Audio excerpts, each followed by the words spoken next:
Hey, what's going on YouTube? Welcome back to another episode on the Cabrio Love channel. Today, I'm going to try and work on getting this lock reassembled. I've been kind of messing around with it. I think I have an understanding of it, but we'll see. So let's get started and take a look at this lock.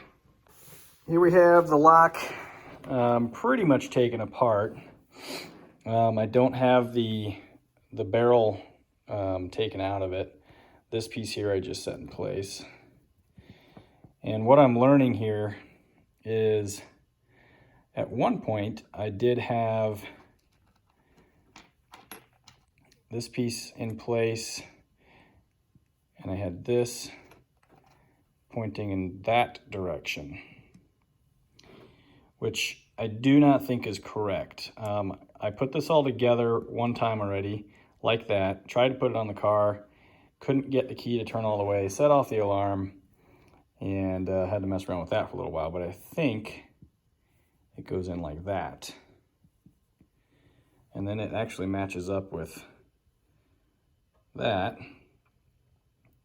when the handle is in the closed position. So there's all kinds of videos out there on how to put these back together, so I'm not gonna record this whole process. But what I'll come back to here in a second, hopefully in a second, is after I get this put back together, I'll test it out on the car. All right, well, after about 20 minutes of fiddling around with this, I think that I have it put back together correctly this time.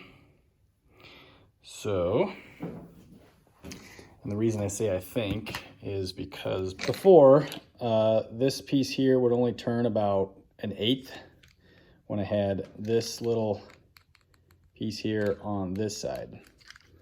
Now when I put the key in, now I get a full 90-degree turn and a spring back. Same thing there. I think this will work. Okay, putting the handle back in, pretty simple. Slide it in that way. This goes in there. Kind of slide it a little bit farther back to get the whole thing to go in. Just like that.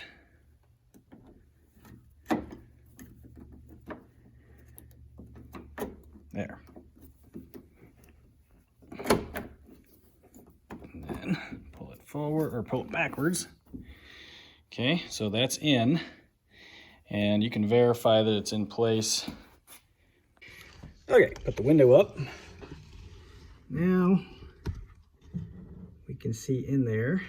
I'm not gonna be able to get a video shot of it, but the paddle is in the slot.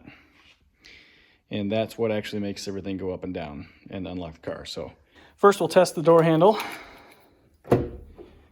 Okay. That works. Now, let's test, and let me go shut the other door. Last time I did this, I set the alarm off, so hopefully that doesn't happen. So key in.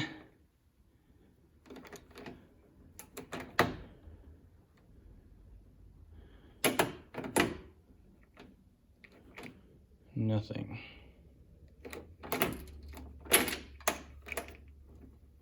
Well, something just fell apart. Well, that didn't work. I was able to recover all the parts. These two just fell off and landed on top of the latch, so wasn't a big deal to take a claw grip thing and pick those out of there. But so I evidently didn't have this put together correctly. So I'm gonna set this project on the back burner for now until I can find the correct way to put this back together. There's a bunch of videos, but unfortunately there's nothing for this particular style of lock and barrel. So, come back to this later. I just realized that I broke this. See the fresh metal right there and there. There were little ears that stuck off of there, and they are broken. So now I got to order new parts. I did order new parts, actually. I got this, which is not long enough. So that's the wrong piece. Oh, the joys and frustrations of restoring a car. Not gonna work on the lock anymore today. I gotta order parts, which I did find on Amazon, but they're out of stock. So I have to wait and see till those come back in. So lock is definitely on the back burner for now. I'm going to replace the mounts for the air pump. You can see it's kind of held in place by zip ties. I did this just to bring it home from the farm the other day, just to make sure it wasn't flopping around. So I'm gonna clip off the zip ties. I've got 2 mounts here. So I have to remove the nut off of that one. There's one right down there, and then there's one right there. So 3 nuts come off, put new mounts on, and get the air pump remounted. All right, so it's a 10mm socket, and just real simple to remove the nut. I'm gonna have to shut the camera off because I gotta be able to hold that to get it out of there. But 10mm socket, 3 nuts, put the new mounts on. Along the way here, as such is my luck, working on anything. I break the lock today. And now today, while pulling the secondary air pump out of its mount, I bumped the dipstick tube and broke the stick holder off. Now, this is probably a pretty common thing. This plastic is stuck down in oil its entire life, and these pieces just disintegrate. I mean, literally breaking the pieces with my fingers. So it didn't take much to snap this off. So now I get to order a new one of those. But the mounts are off. Here's the old mounts, what's left of them. So really bad shape. So I'm gonna stick these in the slots on the air pump in the three locations. Slide that back in, put the nuts back on, and this air pump project will be done. So I do have a tripod mount for my camera, my phone here, which I could use to show the entire process, but it probably would just end up being a bunch of fast forwarding. So I can show the process just as easily by doing individual takes. This hose hooked back up, and this electrical plug here. So I got the nut there, that one down there, and that one right there, all tightened up. Air pump has new mounts. That's another item checked off the list, but of course added the dipstick tube. So I'm just gonna drop that back in there to just cover the hole and go search for a new part for that. Just to wrap up the day, put the rear bench seat back in, side panels back in, and cleaned up the seat tracks, or the seat covers, seat rail covers. And just for the fun of it, I stuck the rear boot cover on just to see how it looks. I think that's how it goes. I'll double check that, but I thought that looked kind of cool, so I'll make sure and throw that in the video.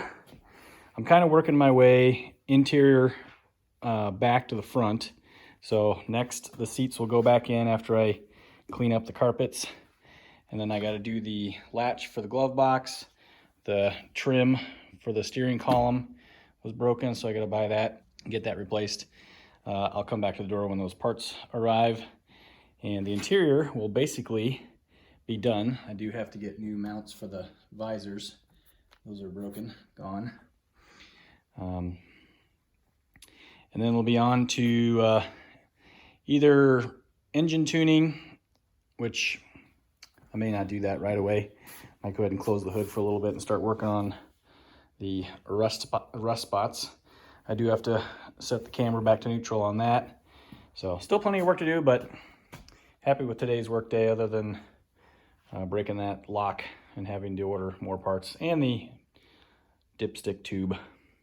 Okay, the holidays are over and I have nothing in front of me but 4 months of time to work on the Cabrio minus a little bit of work travel. So I got the new dipstick funnel in while we were away for the holidays.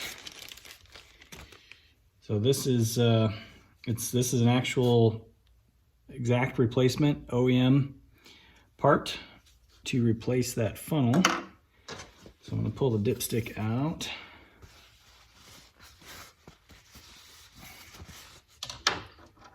Set that over there. And then I don't know if it's just a matter of pulling that. It's probably not just going to pop off of there. I'm guessing that I'm going to have to use a pair of pliers or something to pry that off. You can see the inside of this one, how it fits on there. So there's a space between the inside and outside for the dipstick tube to slide in there. And it's broken off right here. So that's the part I gotta pry off of there. I'm gonna try with a screwdriver first and then pliers if I need to. And let's see here. Try to do this without doing any more damage. Yeah, that's not gonna come off with a screwdriver. Might not even come off with pliers, I don't know.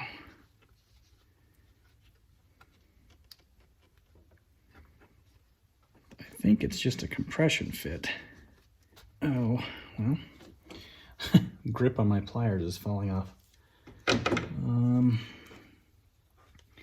I think it moved though.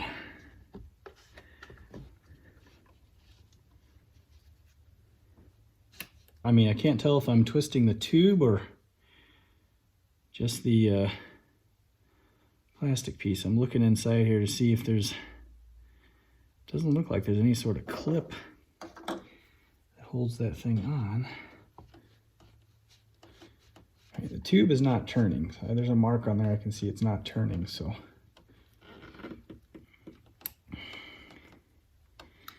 I don't want to pinch the tube either. Nor do I want to drop any plastic pieces down into the tube.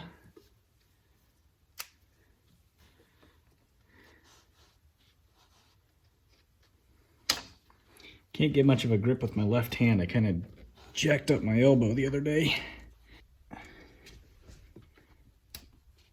There it goes. All right. That's what's left of the old funnel. Now the new one. Back this off a little bit.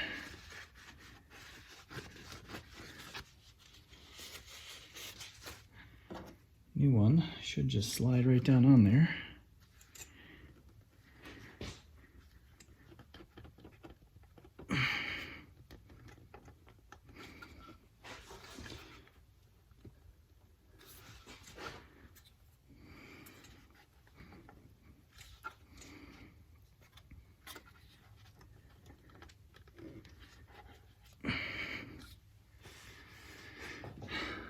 Okay, I do believe that is back in place.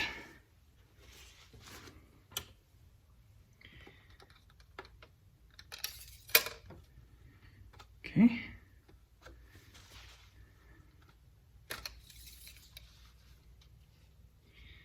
And oil is in the range.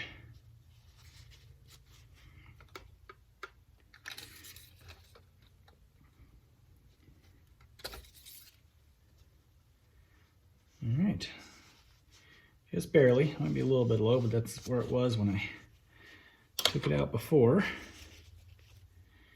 Everything's going to get checked, of course, before we actually drive the car. Get all the fluids checked and topped off.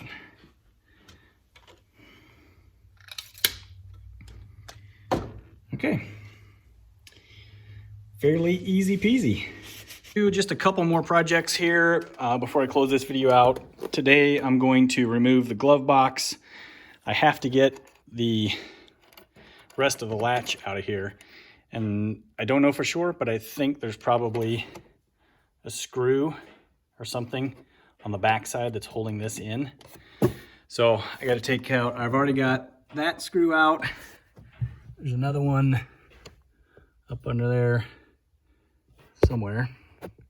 And then there's 3 screws inside here that come out. And I think the glove box, the whole thing comes out as a module. And then I should have access to the back side of the latch to get that taken out. So I think that'll work. That's what I'm gonna do next. And then I'm gonna vacuum the carpet and get the seats put back in. So that'll be the last 2 things I do in this video before I start something, some other project. All right, well the heater's running, music's on, so it's kind of loud. Probably just fast forward through most of this anyway, so.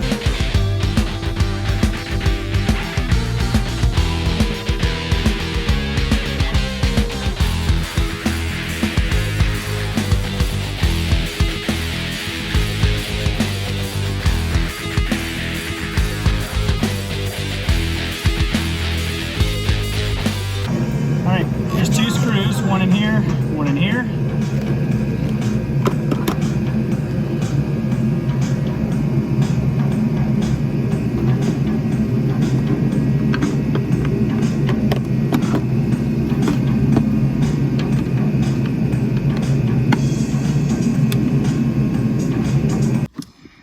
All right, well, I went and grabbed a screwdriver, hit stop on the video, and then went ahead and pried this out before hitting record again.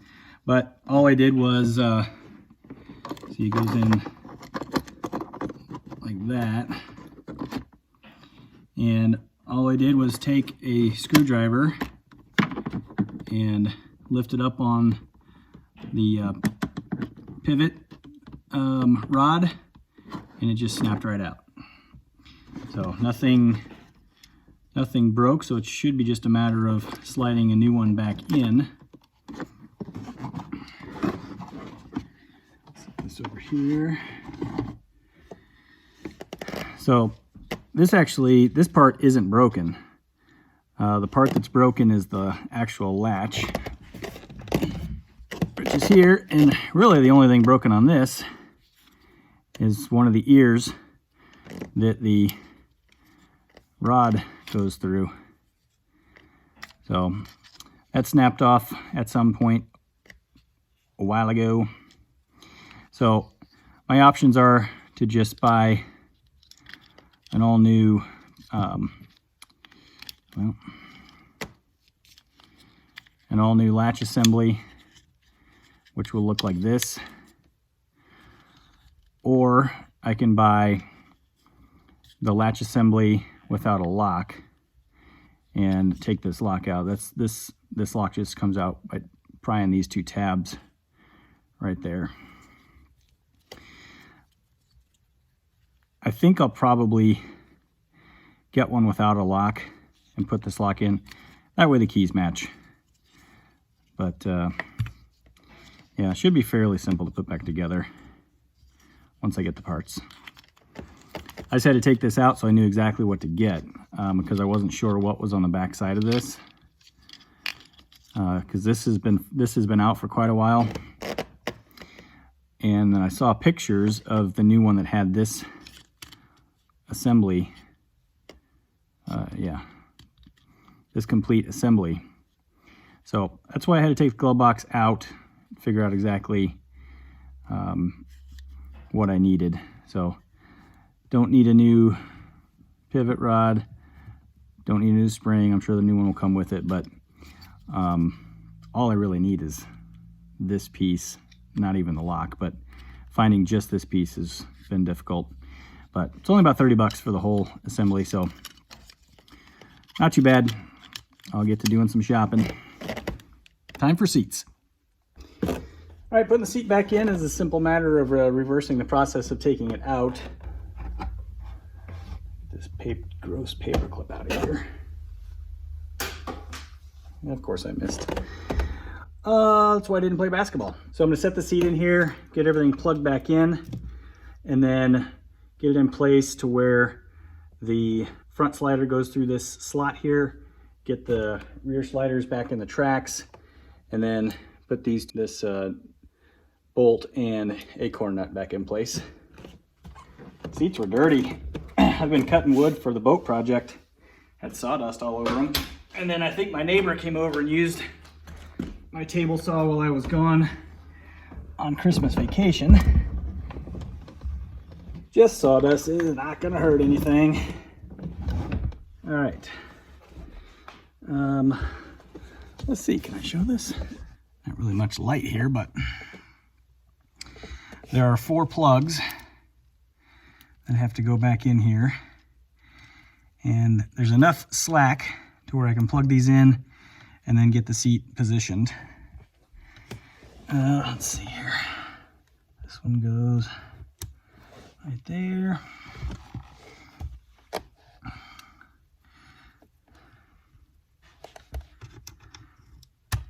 Goes there. Yellow.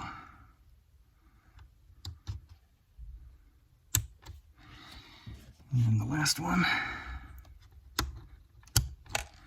All right, so the seat's plugged back in.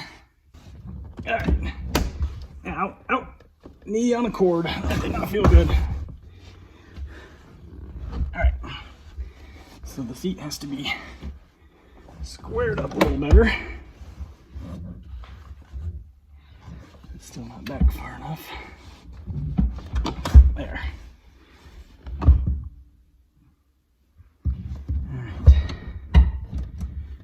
This back in its track.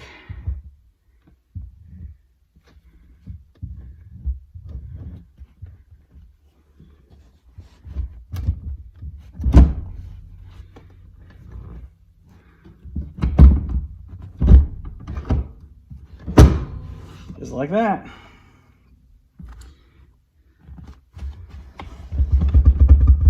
Okay, seat's back in. Let me show you where this bolt goes. Well, I'm a dummy, as usual, right? And forgot to hit record while I was putting this nut or this bolt back in. So all this is a 5mm hex driver and a 10mm wrench on this side to tighten that back up. It's already done. Just want to show that. 5mm and a 10mm. Okay, seats forward, tip that up. And I also thought I was rolling on this, but I was not. So this piece of trim here, it just sits in place. Right like that. And then the other piece goes right here. And this is, this piece has a tab on it that you slide over the metal under the carpet, well, actually on top of the carpet.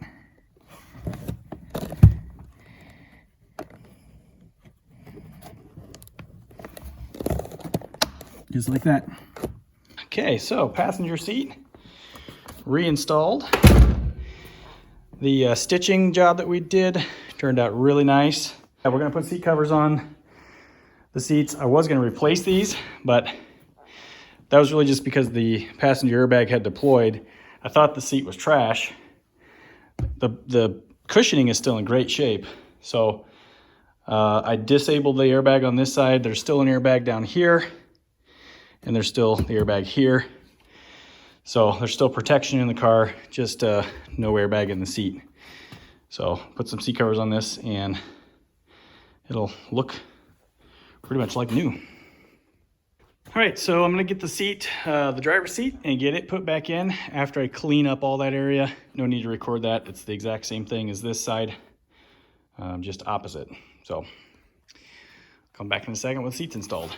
Okay, both seats are reinstalled. Everything looks good. Everything's functioning properly. I did oil up the springs for the driver's seat when the seat back is forward and you push it back, there's two little latches, one on each side. Had to oil those up. One was sticking and it made the seat really loose. So, but that's all fixed, and yeah, the interior is looking really good. Again, working my way back to front. Done with everything back here. Had to remember pull that panel out to get the dent out.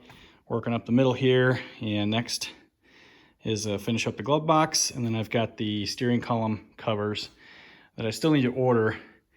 Just haven't done that yet. I think I'm gonna have to order both halves. And there are none available that I can find on the used market. I've been searching junkyards, haven't found anything yet. Brand new, the two halves together are $150 for plastic pieces. Not that I mind spending the money on the pieces if I have to, but I have a hard time swallowing the fact that two plastic pieces cost $150 when I know I can find these at a junkyard for probably 10 bucks. So I'm still searching for those. The reason the blanket is over the window and door on that side is two reasons. One, to protect it from the toolboxes when I open the door, so I don't do any more scratching, and also just to keep it from latching, because the latch is not yet fixed. So swing shut, doesn't close. I'll get the new latch bought for the glove box, get that put back in. Again, the steering column, whenever I get to it. I'm still also trying to locate the clips for the visors. Those are missing. Watching a couple sets on eBay, but I still got to confirm they're the right piece. So once the interior's done, it's time to put the top up, put the windows up, and I'll again come back to that lock later. But I'm gonna start working on the rust spots and start the body work. So looking forward to doing that. So thanks for watching this episode of Cabrio Love. Hope you enjoyed it. Hit that subscribe button, hit the like button if you liked the video, send me some comments. And as always, on all my videos on both of my channels, love hearing from people that are watching. See you next time on Cabrio Love.